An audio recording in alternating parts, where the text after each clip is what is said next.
Class 8 आपकी practice zone 3 रह गई है चैप्टर 8 के अंदर। तो आप देखें evaluate the following using suitable identity. तो आपको आइडेंटिटी सूटेबल लगानी है इसके अंदर जिससे आप इसे सॉल्व कर सको। तो पहला क्वेश्चन है हमारे पास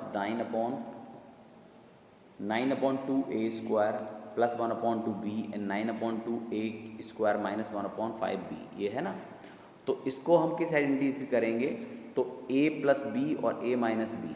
तो by using the identity a plus B and a minus B is equal to a² minus b²।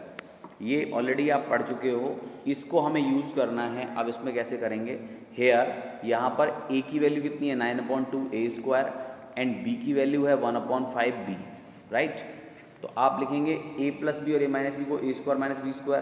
तो a plus a minus B और a प्लस बी इनको क्या लिख देंगे 9/2a² का होल स्क्वायर माइनस 1/5b² का b का whole square, ठीक है। फाइनली ये आ जाएगा 81/4 a⁴ माइनस 1/25b², है ना, स्क्वायर करके। तो फाइनली हमारा आइडेंटिटी से ये आंसर निकल आता है, ठीक है। इसके बाद इसमें जो क्वेश्चन बी है वो मैं आपके लिए छोड़ रहा हूँ, सी में कर रहा हूँ 78 का होल स्क्वायर। अब ये 78 का होल स्क्वायर है, इसको आइडेंटिटी से करेंगे without multiplying it into itself. यानी 78 को 78 से मल्टीप्लाई करने की बजाय हम इंस्टेड ऑफ डूइंग दिस हम क्या करेंगे, इसको हम 80 - 2 लिख लेंगे, 80 - 2 का होल स्क्वायर लिख लेंगे। आप लिखेंगे we can write it as 80 - 2 का होल स्क्वायर। अब here by using the identity a minus b का whole square is equal to a² plus b² minus 2ab। तो a² का मतलब a की वैल्यू कौन सी होगी 80, b की वैल्यू होगी 2। अब a माइनस बी का होल स्क्वायर जरा लिखते हैं यहाँ पर, ठीक है। a माइनस बी का होल स्क्वायर होता है a² यानी a जो है 80 है तो 80 का स्क्वायर हो गया, b 2 का स्क्वायर है minus 2 into a into B. हमने सारी वैल्यूज़ रख दी और फाइनली हमें मिल गया 6704। तो विदाउट मल्टीप्लाइंग आप by the help of identity भी इसको निकाल सकते हैं, ठीक है। और इसका जो फोर्थ पार्ट है वो भी मैंने आपके लिए छोड़ दिया है। तो मैंने सेकंड ऑफ बी और डी आपके लिए छोड़ा है, ठीक है। उसके बाद नेक्स्ट क्वेश्चन पे आते हैं। नेक्स्ट क्वेश्चन क्या है, find the value of x² plus y² if x plus Y की इज इक्वल टू 6 और x Y is equal to 8 होगा, ठीक है। अब आप इसको कैसे करेंगे, आपको ये चीज़ गिवन है, आपको ये पता है कि x प्लस वाई की वैल्यू 6 है और x वाई की वैल्यू 8 है। हमें निकालना है we have to calculate x² plus y²। और उसके लिए हम क्या करेंगे, एक आइडेंटिटी होती है a प्लस बी का whole square is equal to a² plus 2ab plus b², right. तो आप उसमें क्या करेंगे x प्लस वाई, अब हमें a की जगह पर x रखना है, b की जगह पर y रखना है, इनका होल स्क्वायर करेंगे तो ये आ जाएगा x² plus 2xy plus y²। और इसे दूसरी तरह से कैसे लिख सकते हैं, x प्लस वाई का whole square is equal to x² y² plus 2xy, है ना। ये 2xy बाद में लिख देंगे तो भी कोई प्रॉब्लम नहीं है, ठीक है। अब आप क्या करोगे, अब आपको निकालना क्या है x² प्लस y²। तो x² प्लस y² एक तरफ ले लिया, बाकी सारे एक तरफ ले लिए। x प्लस वाई का होल स्क्वायर ये था, ये वाला, इसको इसके साथ 2xy को भी रखना है। तो इधर जब ये इधर जाएगा तो माइनस का हो जाएगा, तो हमने लिख लिया x प्लस वाई का होल स्क्वायर माइनस 2xy। अब हमें xy की वैल्यू नोन है और x प्लस वाई की वैल्यू भी पता है। तो put the value of x² plus y² is equal to 88 का 8 का स्क्वायर माइनस 2 इंटू 8। एक्स की वैल्यू कितनी है 8 है, y की वैल्यू है 2, y की वैल्यू कितनी है 2। तो हमें निकालना है x प्लस वाई का होल स्क्वायर। तो x प्लस वाई का होल स्क्वायर 6 दिया हुआ है। एक मिनट, ये थोड़ा सा यहाँ पर कंफ्यूजिंग हो गया। x प्लस वाई की वैल्यू क्या है, यहाँ पर कर लेते हैं। x प्लस वाई की वैल्यू है 6 और x वाई की वैल्यू है 8। तो हम अपने फॉर्मूले में पुट करेंगे तो ये हो जाएगा x² plus y² is equal to x plus Y हो गया 6 का square minus 2 into X Y की वैल्यू कितनी दी है 8। तो ये हो जाएगा 6 या 36 माइनस 16, यानी फाइनली वैल्यू आएगी 20।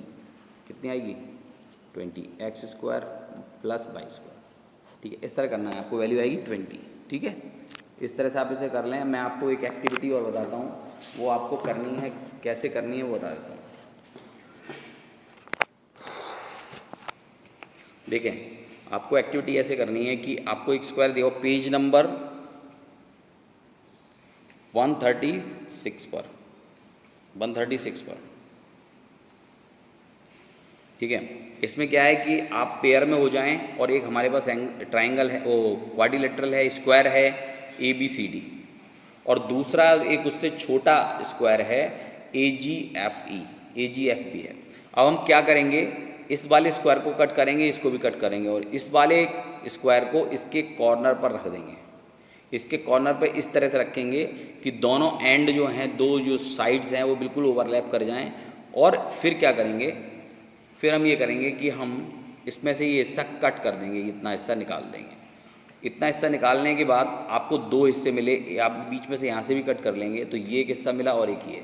अगर आप इनको इस तरह से रखेंगे तो ये क्या बन जाएगा, को एक रेक्टेंगल बन जाएगा, जिसकी लेंथ और ब्रेथ हम आसानी से निकाल सकते हैं, क्योंकि ऑलरेडी हमें इसकी लेंथ और ब्रेथ मालूम है।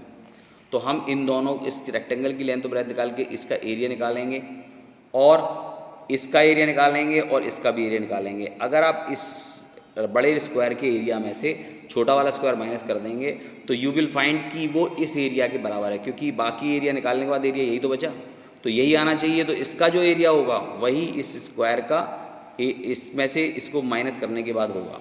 तो आपको क्या क्या करना है उसके बाद, एक तो ये एक्टिविटी है, इससे आप सारी चीज़ें ले सकते हैं।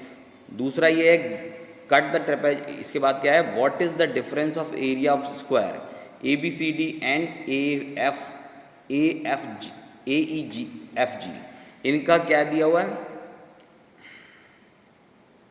एरिया ऑफ स्क्वायर, यानी बड़े स्क्वायर और छोटे स्क्वायर में कितना डिफरेंस है। तो आप बड़े स्क्वायर के एरिया में से छोटे स्क्वायर के एरिया को माइनस करो।